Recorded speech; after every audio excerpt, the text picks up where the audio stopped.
Class 6 ভূগোলের আজকে তোমাদের দ্বিতীয় অধ্যায়ের আমি নতুন একটা পর্ব দিচ্ছি।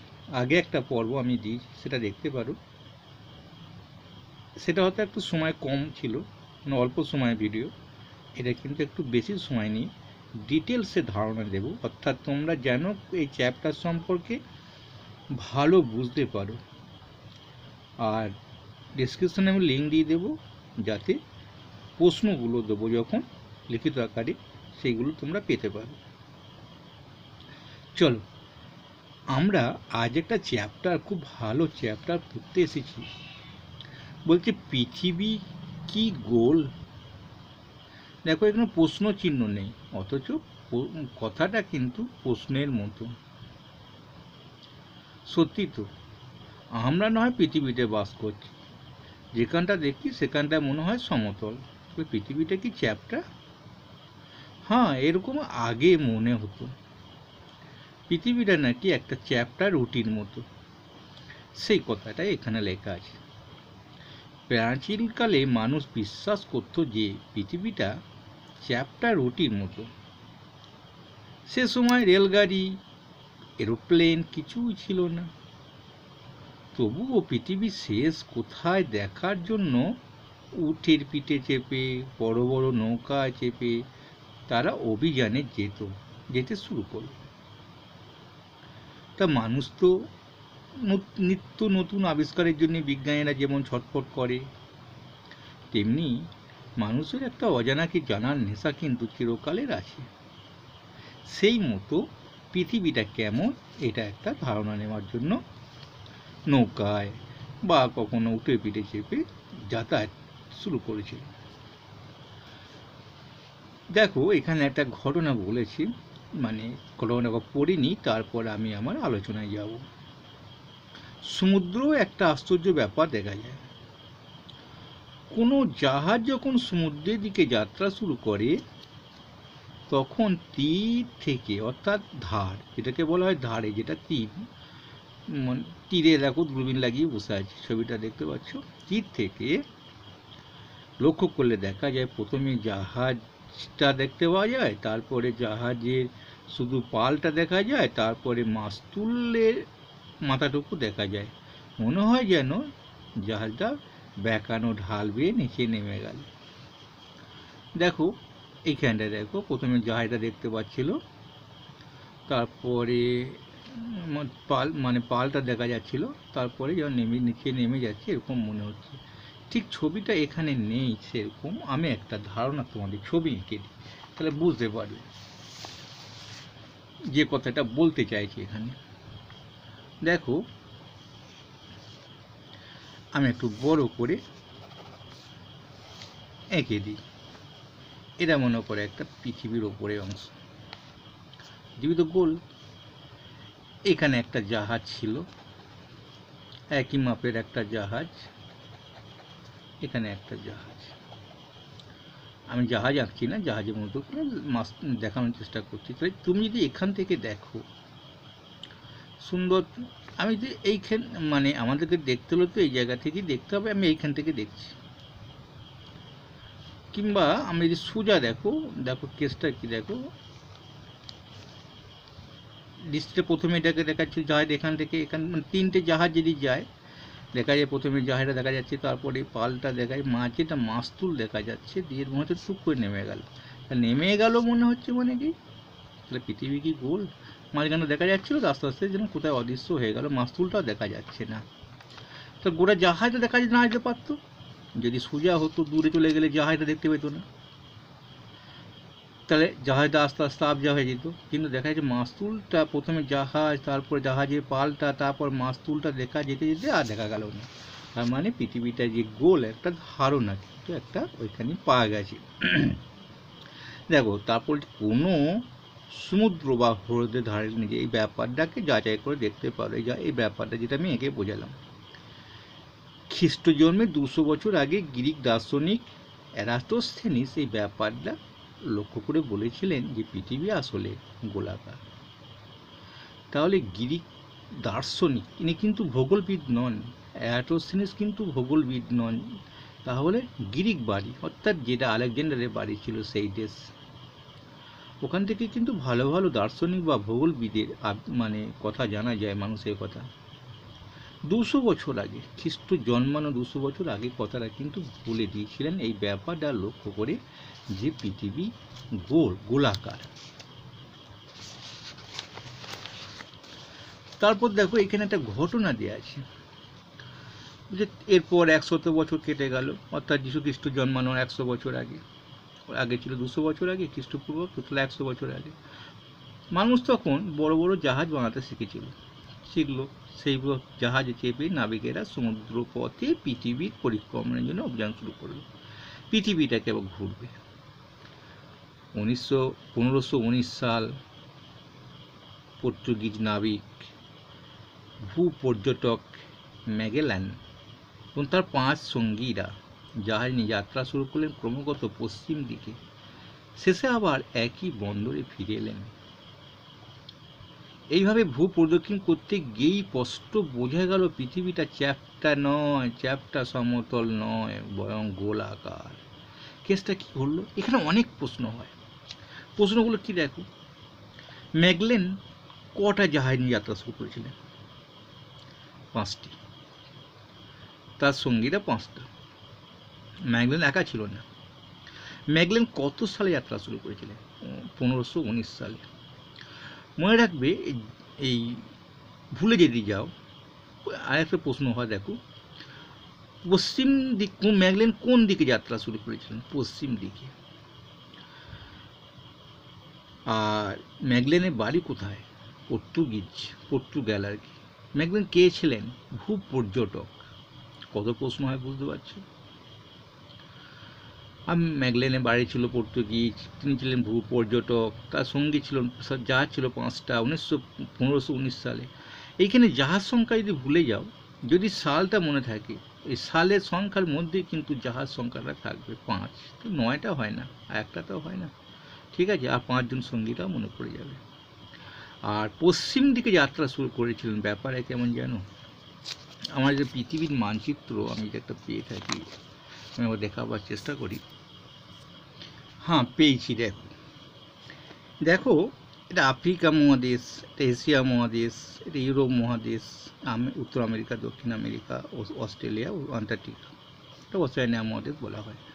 আমরা তো পরে জানবো, এখন ততটা আমাদের পাতা এগোয়নি। কিন্তু দেখো, আমি পর্তুগাল দেশটা এখানে দেখালাম, আর ভারতবর্ষটা এখানে দেখালাম। পর্তুগিজ কোথাকার নাবিক ছিলেন তিনি। এখন তিনি পশ্চিমে যাত্রা করেছিলেন, মনে করো এটা এইখান থেকে শুরু করেছে, এইভাবে যাচ্ছে, যেতে যেতে যেতে যেতে জাহাজটা পশ্চিমেই যাচ্ছে। তা কম্পাস কিন্তু উনি পশ্চিমের বাইরে যায়নি, দেখা যাচ্ছে একসময় ফিরে চলে এলো এখানে। পৃথিবীটা যেহেতু আমাদের গোল, মানচিত্রটা তো আমাদের কাটা অংশ, এটাকে গোলটাকে কাটলে তো আমাদের ওরকমই হবে। তাই পৃথিবী তাহলে এক প্রান্ত থেকে যাত্রা শুরু করে আবার সেই প্রান্তেই ফিরে এসেছিলেন। তাহলে পৃথিবীটা গোল বলেই তো সম্ভব। এখান থেকে যাত্রা শুরু করি, এক সময় আমি গোল, তো আবার এখানেই ফিরে আসবো, কারণ আমাকে তো সেটা যদি মেলাতে হয় বৃত্তের মতো, একটা বৃত্ত যদি আঁকতে হয়, তো সেই জায়গাটায় ফিরে আসতে হবে। তাহলে তিনি কিন্তু ফিরে এসেছিলেন। তাহলে পৃথিবী বললেন কি, পৃথিবী মোটেই চ্যাপ্টা নয়, পৃথিবী হচ্ছে গোলাকার, বলেই কিন্তু এটা সম্ভব। চলো, এইখানে কিন্তু দেখো বলছে, আমরা কেন বুঝতে পারি না পৃথিবীটা গোল, আমাদের কেন মনে হয় সমতল? সত্যিই তো। দেখো এইখানে বলেছি 1 সেন্টিমিটার ব্যাসার্ধ থেকে ছোট এবং 4 ব্যাসার্ধ থেকে বড় সবকটা বৃত্তচাপে চিহ্নিত করা অংশ দেখো। এখন দেখো, আমরা এখানটায় যে একটা পৃথিবীটা মনে করলাম, একটা বড় পৃথিবী, ছোট পৃথিবী আঁকলাম। তাহলে এইটুকু যদি আমি আঁকি, তাহলে আমি গোলটা মানে আমি বেঁকাই দেখবো এইটুকু জায়গা। আমি একটু বড় আঁকি, তাহলে এই জায়গাটা কী দেখবো? একটু সোজা দেখবো। আরও যদি বড় আঁকি, তাহলে একটু সমতল দেখবো প্রায়। সেই জন্যে আর কি, পৃথিবীটা অনেক বড় বলে আমাদের কিন্তু এটাকে সমতল মনে হচ্ছে, এটাকে একটু বেঁকা মনে হচ্ছে, এটাকে একটু তার চেয়ে কম, তার চেয়ে একটু কম, একটা সমতলের মতো মনে হচ্ছে। আমরা সমতলটাই দেখি, আমাদের দৃষ্টি তো এখান থেকে বেশি দূর যায় না, এখান থেকে এইখান পর্যন্ত যায়। তাহলে আমরা বললাম যে পৃথিবীটাকে কেন আমরা সমতল দেখি। এখানে দেখো, বৃত্তচাপ যত বেশি দৈর্ঘ্যের ব্যাসার্ধ নিয়ে আঁকা সম্ভব, তার বাঁকা ভাব বা বক্রতল তত কম হবে। এটাই তো নিয়ম অঙ্কশাস্ত্রে, সেটাই তো বৃত্ত আঁকতে গেলে আমাদের সেটাই কিন্তু ঘটে। পৃথিবীর গড় ব্যাসার্ধ বলেছে ৬,৪০০ কিমি।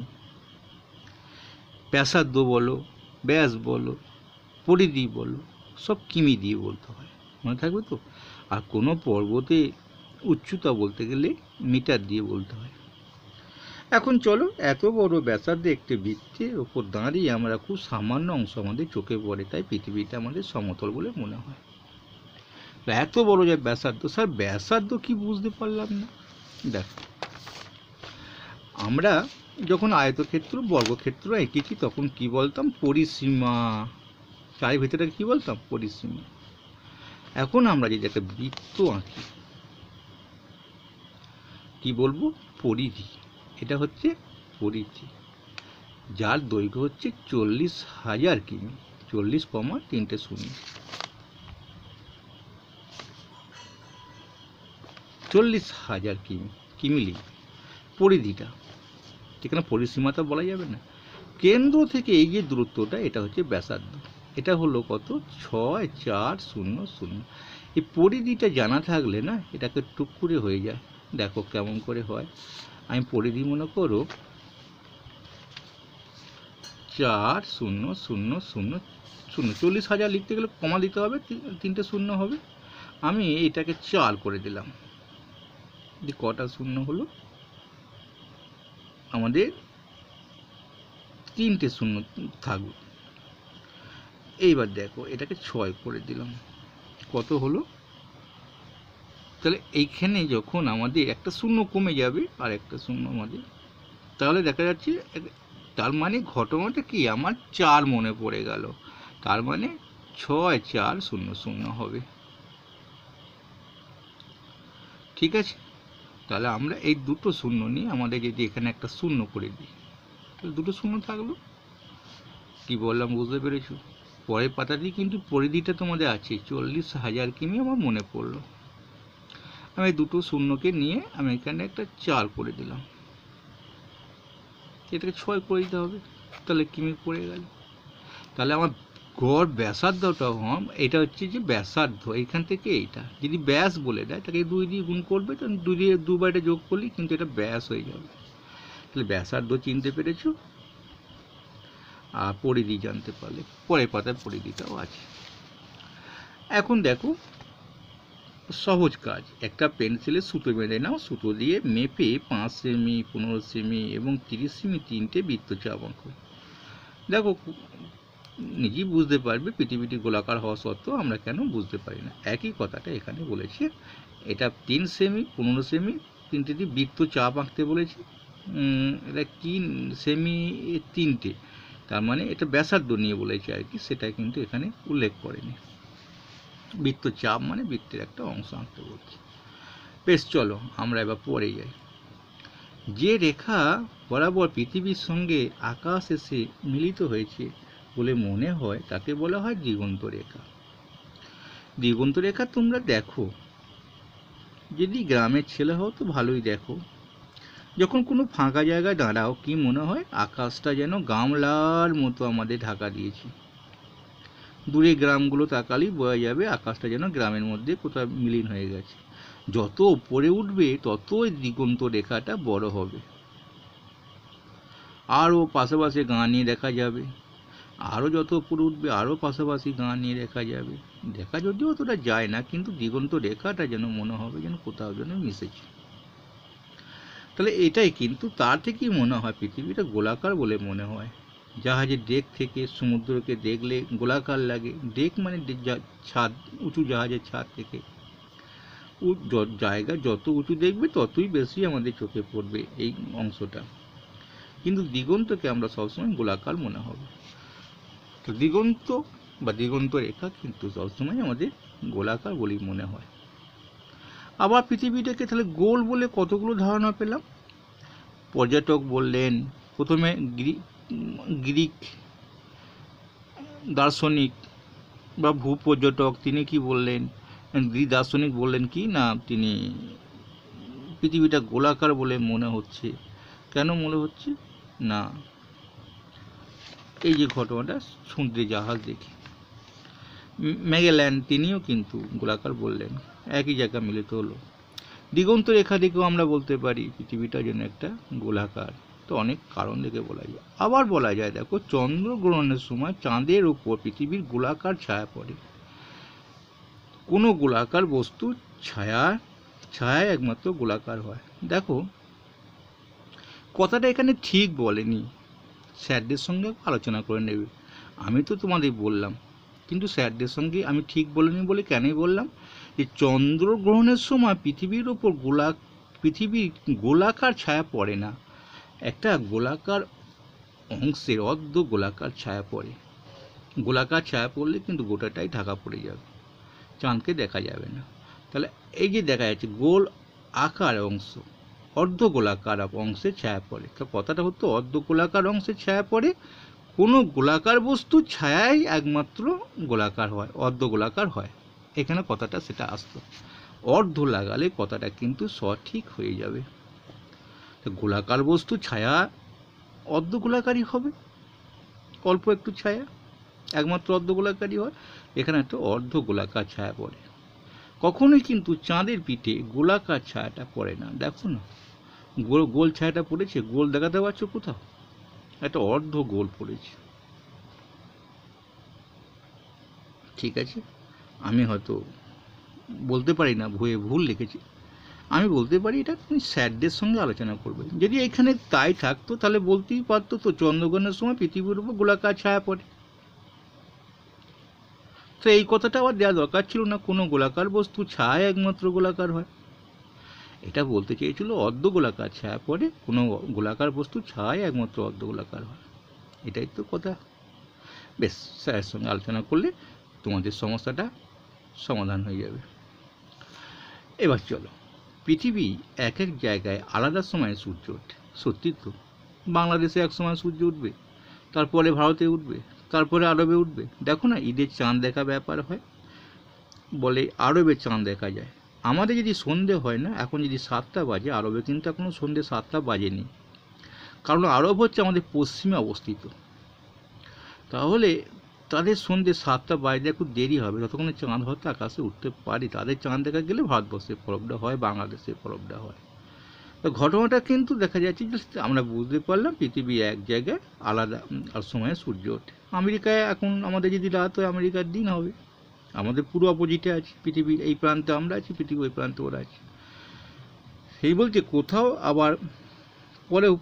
কোথাও পরে পৃথিবী সমতল হলে কিন্তু এরকম ঘটনাটা হতো না। তাহলে একই সময় সূর্যোদয় হতো, সকল জায়গাতেই এক সময় সূর্য উঠত।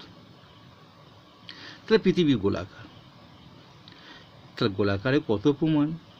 চন্দ্রগ্রহণের সময় অর্ধ গোলাকার ছায়া দেখি, বা তোমাদের বইয়ে যেটা আছে গোলাকার দেখি, ম্যাগলেনের জাহাজের বর্ণনাটা দিয়ে, দিগন্ত রেখার বর্ণনাটা দিয়ে, আবার একই জায়গায় সূর্য ওঠা বর্ণনাটা দিয়েও বলতে পারো পৃথিবী গোলাকার।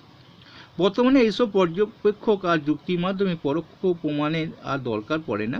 মহাকাশচারীরা বা মহাকাশ শূন্য থেকে পৃথিবীকে নীল গোলাকের মতো দেখেছিলেন। আবার দিতে পারো মহাকাশচারীরা পৃথিবীকে নীল গোলাকার মতো দেখেছেন, তো পৃথিবী একটা গোলাকার। এরোপ্লেন কৃত্রিম উপগ্রহ থেকেই পৃথিবীর ছবি তোলা হয়েছে। বেশ, চলো সূর্যকে আমরা একটা কথা বলিনি, সূর্যকে আমরা কি গোলাকার গোল, সূর্য কি এরকম যখন আঁকি তখন তো আমরা গোল আঁকি, সূর্য কি ওরকম গোল না।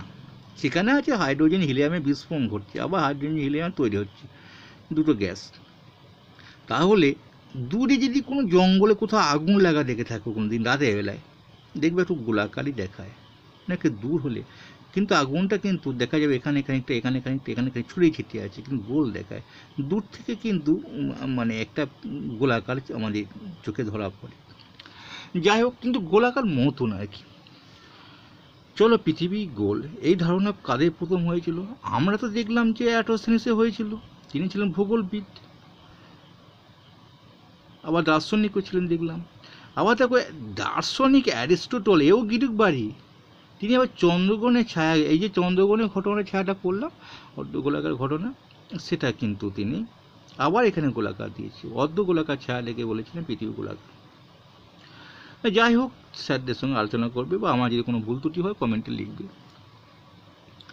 চলো, আর কমেন্ট থেকে অনেক সময় পড়াটা করে নিজেরা একটু আলোচনা নেবে। অনেক সময় আমার ভুল হলে কমেন্টে অনেক স্যাররা হয়তো সেটাকে ঠিক করে দেয়, তোমরা সেটাকে সঠিক কিনা বইয়ের সঙ্গে একটু কম্পেয়ার করে নেবে। চলো দেখিনি। গ্রিক দার্শনিক অ্যারিস্টটল, তিনি কিন্তু চাঁদের ওপর ছায়া থেকে পৃথিবী গোলাকার বলে মনে হয়েছে। পৃথিবী গোলাকার। ভারতীয় বিজ্ঞানী আর্যভট্ট এবং ভূগোলবিদ এরাটোস্থেনিস এই গোলাকার ধারণাকে সমর্থন করেছিলেন। তাহলে এরাও কিন্তু সমর্থন করেছিলেন যে পৃথিবীটা গোল, কিন্তু গোল এখনো নয়। চলো, গোল যে নয় সেটা এবার পাবো। চলো আমরা দেখিনি এইখানটা এসে কি করতে হবে।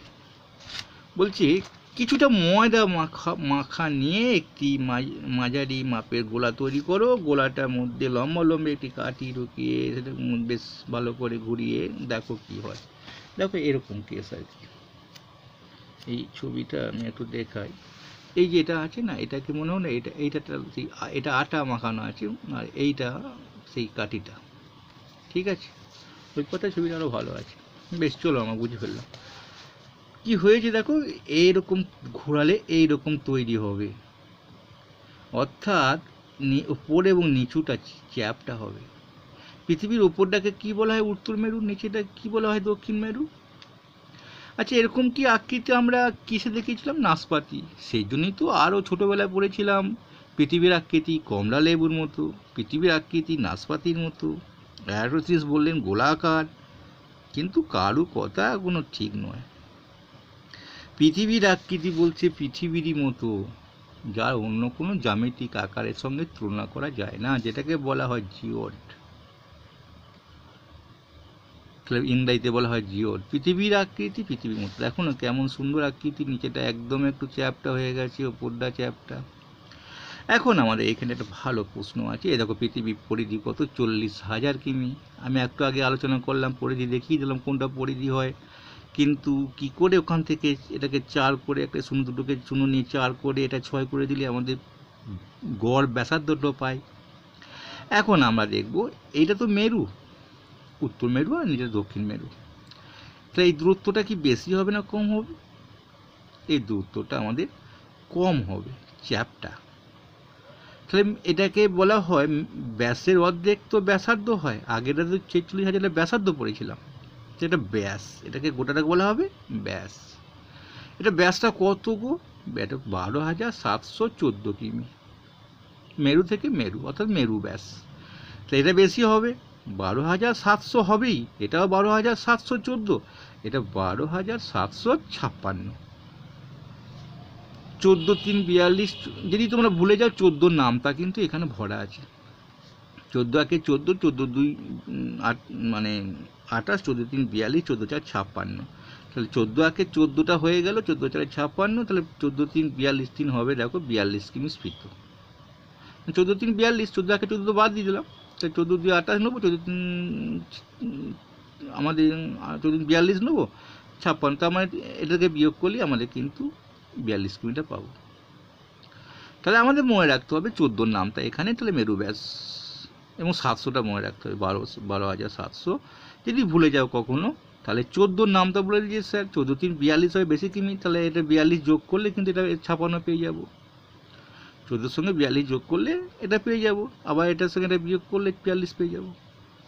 তাহলে পৃথিবী কিন্তু মাঝ বরাবর, অর্থাৎ কেন্দ্রীয় বরাবর, নিরক্ষরেখা বরাবর কিন্তু 42 কিমি স্ফীত, মানে বেশি, মানে 42 ফিতটা এটা কম আর কি, মেরুটা কম আর নিরক্ষীয়টা বেশি।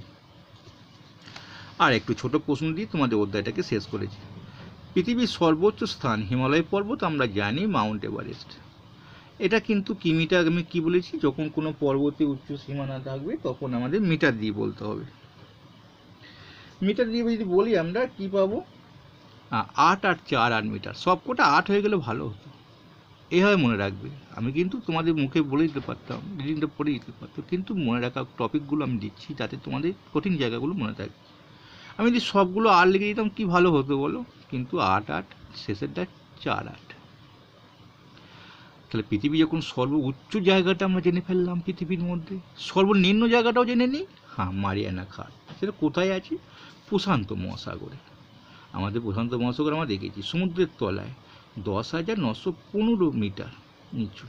তো মানে মাটি থেকে, মানে আমরা সমুদ্র তল থেকে তো পৃথিবীর উচ্চতা মাপি, মানে সমুদ্রের তল যেটা জল থাকে, তলদেশ নয়, সমুদ্র তল যেটা জলটা গ্লাসের মধ্যে তোমার যেখানে জলটা দাঁড়িয়ে আছে সেটাকে বলা হয় তল, তলদেশ নয়, কিন্তু মনে রাখ, ভুল হয়ে যায় অনেকে। তা 10,915 মিটার নিচু। এই দুটোর মধ্যে জায়গা পার্থক্য হয়েছে প্রায় 20,000 মিটার, তো 20 কিমি, 1000 দিয়ে ভাগ করলে কিমি দিয়ে বেরিয়ে আসবে। বেশ, পৃথিবীর ওপরে এই উঁচু নিচু জায়গাগুলোর জন্য কি আকৃতি আমাদের পরিবর্তন হয়? পৃথিবীর উপরে পাহাড়, মালভূমি, নদী, হ্রদ, সমুদ্র আছে, কিন্তু পৃথিবী আকৃতি এত কেবল গোলাকারের মতো। পৃথিবী একটা বিশাল গোলক, আর তার গায়ে পাহাড়, পর্বত, নদী, সাগর থাকা সত্ত্বেও মহাকাশ থেকে মসৃণ গোলকের মতন দেখায়। বলেছি না, দূর থেকে দেখলে যতই এবড়ো খেড়ো থাক না কেন, একটু ছড়িয়ে ছিটিয়ে থাক না কেন, গোলই দেখাবে। চলো আর একটা প্রশ্ন বলেছি, পৃথিবী গোলাকার পৃথিবী থেকে আমরা পড়ে যাই না কেন? কারণ আমাদের মহাকর্ষ টানে ধরে রেখে দেয়। পৃথিবীর টান একটা আছে, সেটা আমাদের ধরে রেখে দেয়।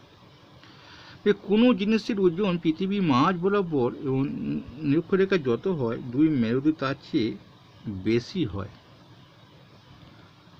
কেন হয়? এই পৃথিবীর মাঝ বরাবর যদি আমরা কেন্দ্রে কোনো, আমার মনে করো পৃথিবী, আমি সব জায়গায় ওজন কিন্তু সব না, মেরুতে বেশি, কারণ মহাকর্ষ টানটা মেরু থেকে বেশি। যখন কাছে যাই না, কেন্দ্রে চলে যাব না, সেখানে কোনো কিছু টানই নেই মহাকর্ষ, সেখানে ওজন শূন্য, মেরুতে বেশি। সেই জন্য বলেছি নিরক্ষরেখা। মহাকর্ষ টানের ব্যাপারটা এখানে আলোচনা করেছি, কিন্তু তোমাদের মহাকর্ষ দিয়ে এখানে কিন্তু পড়ায়নি। তাহলে দেখো, কারণ টানটা বেশি বলে দিলেই হবে, যে মেরুতে টান বেশি আর নিরক্ষরেখা বরাবর টানটা কম। পৃথিবীর আকৃতির সঙ্গে কি এর কোনো সম্পর্ক আছে? না, পৃথিবী আকৃতি সম্পর্কে অবশ্যই সম্পর্ক আছে, কারণ পৃথিবী যেহেতু যত মেরুটা যত দূরত্ব হবে, পৃথিবী কেন্দ্র থেকে কোনো স্থান যত দূরবর্তী হবে, তত কিন্তু তার মানে আকর্ষণ ক্ষমতা, মহাকর্ষ টানটা বেশি হবে। তাহলে আমাদের মেরুতে বেশি, কারণ হচ্ছে যে আমাদের কেন্দ্র থেকে মেরুর দূরত্বটা আমাদের অবশ্যই বেশি হবে, কারণ সেই জন্যে পৃথিবীর টানটাও বেশি দেখায়। তাহলে তোমাদের ডিটেলসে একটু আলোচনা করে দেওয়ার চেষ্টা করলাম। ভালো লাগলে অবশ্যই লাইক করবে, যদি না বুঝতে পারো অবশ্যই কমেন্টে জানাবে, আমি চেষ্টা করব সেই জায়গাটা বুঝিয়ে দেওয়ার। আর প্রশ্ন আমি তোমাদের ডেসক্রিপশনে লিঙ্ক দিয়ে দিচ্ছি, সেগুলো একটু ফলো করবে। আজকের মতো চলি।